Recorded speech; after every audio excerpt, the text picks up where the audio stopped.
ONews Radio, toute l'actualité nationale et des Outre-mer.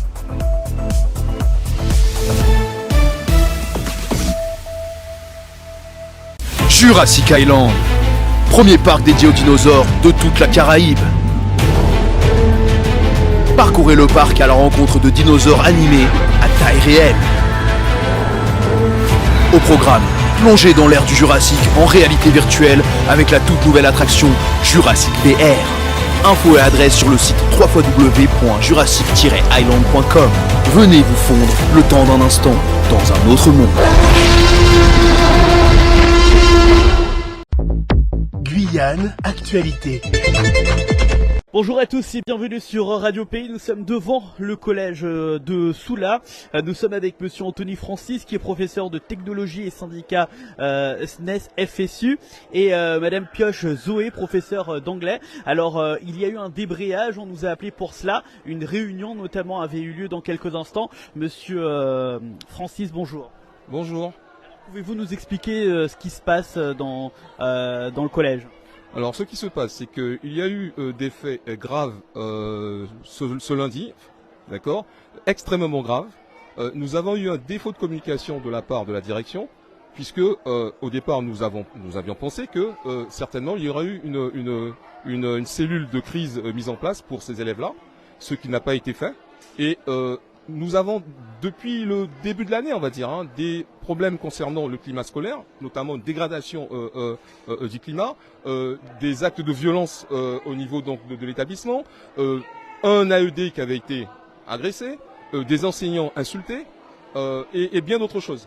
Donc c'était un peu ce ras-le-bol et pour dire qu'il va falloir effectivement qu'on mette un frein à tout cela. Vous avez parlé de faits graves lundi, de quoi parle-t-on ? Alors je vais laisser le micro à ma collègue. Bonjour. Du coup, ce qui s'est passé lundi, c'est qu'on a eu un affrontement visiblement armé qui ont été faits et qui ont été subis par probablement des élèves du collège.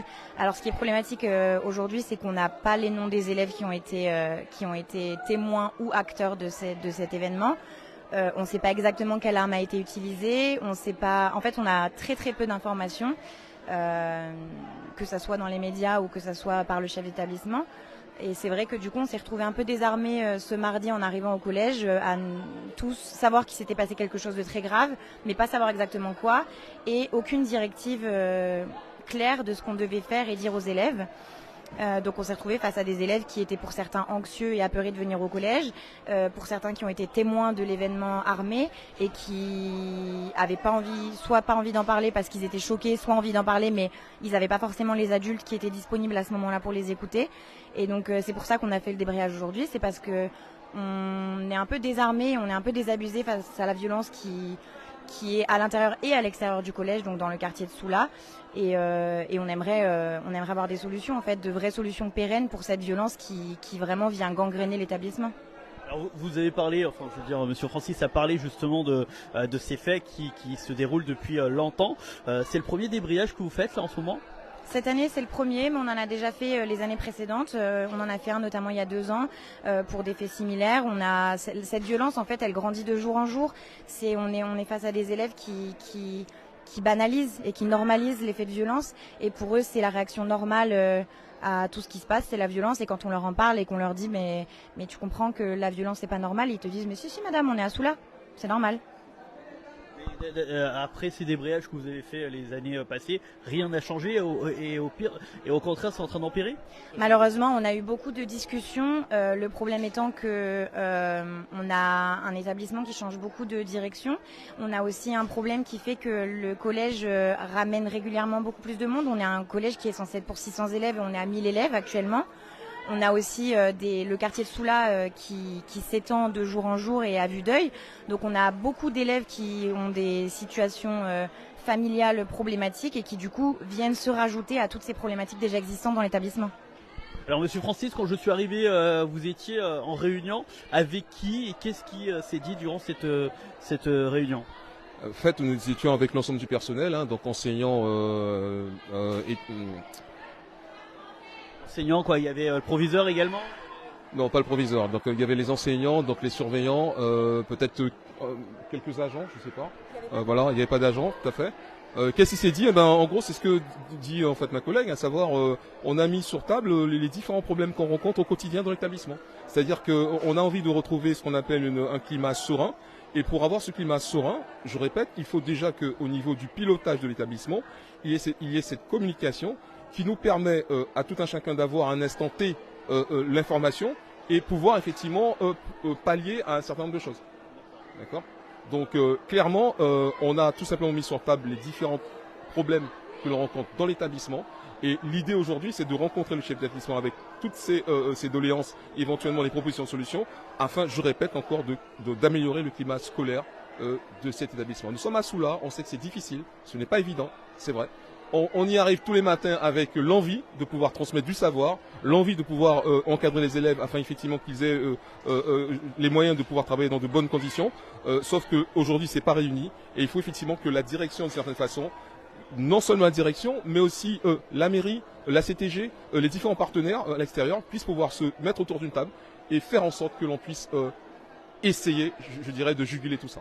Alors, j'ai pu voir quelques-unes de vos revendications, une fouille à l'entrée pour les élèves, à l'entrée de l'établissement, des gendarmes plus présents aux alentours, d'autres revendications éventuellement? Bon, il y a les fouilles, tout à fait, mais je répète, c'est encore une fois le fait qu'on ait un établissement où il y a plus de 700 élèves. Donc on est aujourd'hui à 800 et en intégrant les élèves de la SECPA, on est à peu près à 1000 élèves. Je pense que déjà, ce qui serait bien, c'est déjà d'avoir une baisse d'effectifs. Alors baisse d'effectifs qui va certainement arriver parce qu'il y a le collège de Montigny, mais c'est pas forcément la solution en fait en vrai. C'est une solution. Mais je pense que la première des solutions, c'est faire en sorte qu'il y ait des mesures à l'intérieur de l'établissement afin de pouvoir prendre, comment dirais-je, organiser les services, les échanges au niveau donc de la vie scolaire et des enseignants. Dernière question, Madame Pioche. Vous parliez tout à l'heure justement de ces violences. Est-ce que ces violences sont uniquement aux alentours par d'autres élèves ou c'est à l'intérieur également avec des élèves du collège Soula? En fait, c'est ça le problème qu'on a, c'est que les violences, elles sont à la fois à l'extérieur et à l'intérieur. On a souvent les mêmes protagonistes qui font partie de ces violences. C'est des personnes qu'on connaît, on a certains noms qui reviennent régulièrement. Mais pas que, parce qu'on a aussi beaucoup d'élèves extérieurs en fait qui viennent régler leur compte, donc qui arrivent à s'introduire dans le collège. En fait, le problème c'est que toutes les violences auxquelles on a affaire depuis le début de l'année sont des violences qui sont reliées entre elles. Donc c'est souvent on a des problèmes de bandes qui se chamaillent et en fait le problème grossit et donc du coup on a une première violence qui en entraîne une autre en guise de règlement de compte, qui en entraîne une autre, qui en entraîne une autre et du coup en fait ces violences s'arrêtent jamais parce que à aucun moment il y a quelque chose qui vient les arrêter, les stopper. Merci beaucoup. Merci. Oui. Il y a C'est un jeune qui travaille en tant que surveillant et ce serait pas mal d'avoir effectivement son ressenti aussi. Alors présentez-vous s'il vous plaît. Alors oui, bonjour, je m'appelle Eddy Puvaldadi, je suis surveillant AED dans ce collège depuis 2 ans et je suis un ancien élève de ce collège. Donc j'ai pu voir les évolutions par rapport à la violence, par rapport au manque de respect et à l'autorité. Et depuis un long moment, il y a eu des changements pour régler certaines situations, mais ces situations ont évolué. On ne peut pas dire que la violence est la même. C'est une violence qui a évolué depuis des années et qui commence à engranger la ville de Soula directement. Ce que nous, on cherche véritablement, c'est un retour de l'autorité, un retour du respect mutuel envers l'élève et l'adulte, et surtout un retour dans un climat de paix où nous pouvons enfin travailler sur les problèmes des élèves pour améliorer leur avenir. O-News Radio sur outremernews.fr.